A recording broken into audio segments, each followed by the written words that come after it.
minutos, a gente segue falando do julgamento do ex-presidente Jair Bolsonaro no Supremo Tribunal Federal e outros ministros do alto escalão do governo no momento em que ele era presidente, julgados aí no núcleo 1 das acusações contra esses envolvidos num suposto esquema de tentativa de golpe de Estado. Ontem terminou o prazo para a entrega das alegações finais e agora a etapa que segue daqui para frente é a análise do relator, que vai divulgar o relatório, o voto dele, para então o julgamento pela primeira turma.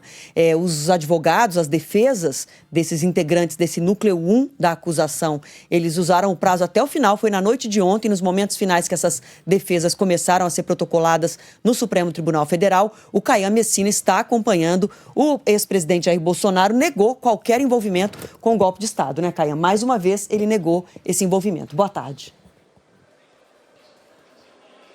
Oi, Adriana, boa tarde a você. Um beijo, um abração também pro Renan, para os nossos queridos telespectadores. Pois é, né? A expectativa agora fica por conta justamente do prazo que o ministro Alexandre de Moraes vai cumprir para entregar, então, o voto aos colegas. Eu tenho informação de que ele já começou a analisar ali devagarinho as alegações finais, que é justamente a última etapa antes da marcação do julgamento propriamente dito. Mas realmente ele terá um trabalho muito duro pela frente, porque só a alegação final do ex-presidente Jair Bolsonaro conta com 197 páginas. Então, você imagina, né? São 8 réus nessa primeira fase, né, do chamado núcleo crucial da denúncia feita pela Procuradoria-Geral da República, mais a argumentação do MP, mais a argumentação da Polícia Federal. Então, estamos falando realmente de muitas páginas daqui até o fim do mês, quando o ministro, então, pretende liberar para julgamento o relatório. Jair Bolsonaro argumentou realmente que não houve nenhum tipo de quebra das regras da lei, tanto que ele pediu a absolvição.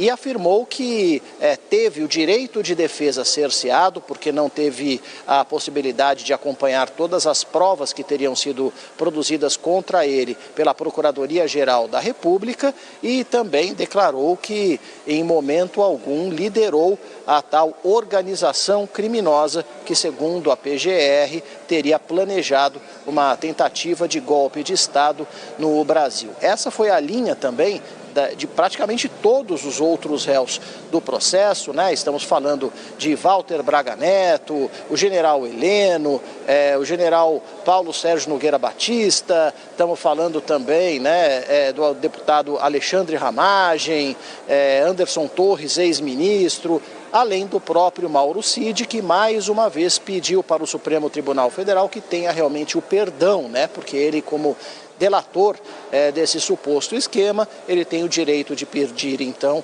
a absolvição. Fez isso, mas a expectativa é de que o STF não conceda. A expectativa é justamente de que o ministro Alexandre de Moraes libere, então, o voto dele no fim do mês. A partir daí, ele pede para o ministro Cristiano Zanin, que é o presidente da primeira turma do STF, marcar a data do julgamento. No instante em que essa data for marcada e houver a sessão, ele lê o relatório. A partir daí, o Ministério Público tem pelo menos 1 hora, né, para fazer, então, a argumentação de acusação, e cada um dos 8 advogados tem mais 1 hora. Ou seja, a gente está falando de um julgamento que certamente não será decidido em apenas um dia e, no mínimo, vai durar 1 semana.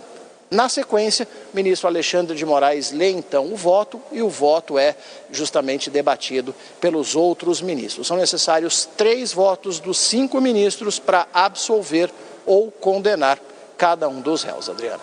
É isso, Caian. E ainda existe a possibilidade de que algum ministro da primeira turma peça vista. E aí, caso algum ministro peça vista, tem um prazo aí máximo de 90 dias para ficar analisando o processo, o julgamento, todas as peças e depois voltar com o voto. E também ministros podem antecipar seus votos caso alguém peça vista.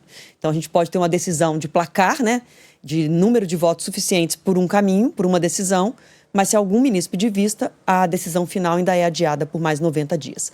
Vamos acompanhar, Caian. Obrigada pelas suas informações, viu? Por favor. Até mais. Tchau, tchau. Não, é isso mesmo. Só para dizer que o ministro que poderia pedir vista é justamente o ministro Luiz Fux, né?